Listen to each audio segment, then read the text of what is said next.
अमरावती शहरात बनावट वस्तू तयार करणाऱ्या टोळीवर गुन्हे शाखेने मोठी कारवाई करत नया अकोला परिसरातील 2 कारखान्यांवर छापा टाकला। या कारवाईत तब्बल 71,20,250 रुपयांचा मुद्देमाल जप्त करण्यात आलाय।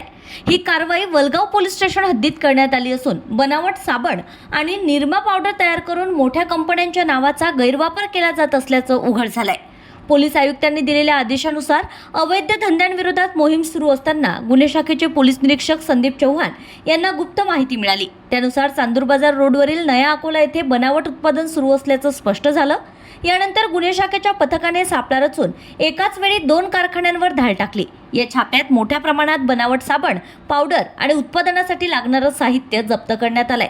ही कारवाई पोलीस आयुक्त राकेश ओला, उपायुक्त गणेश शिंदे, सागर घुगे आणि पोलीस उपायुक्त गुन्हे रमेश धुमाळ यांच्या मार्गदर्शनाखाली पार पडली असून कारवाईत पोलीस निरीक्षक संदीप चव्हाण यांच्यासह सहाय्यक पोलीस निरीक्षक मनीष वाकोडे, अंमलदार सतीश देशमुख, मंगेश लोखंडे, गजानन ढेवले आणि त्यांच्या सहकाऱ्यांचा सहभाग होता।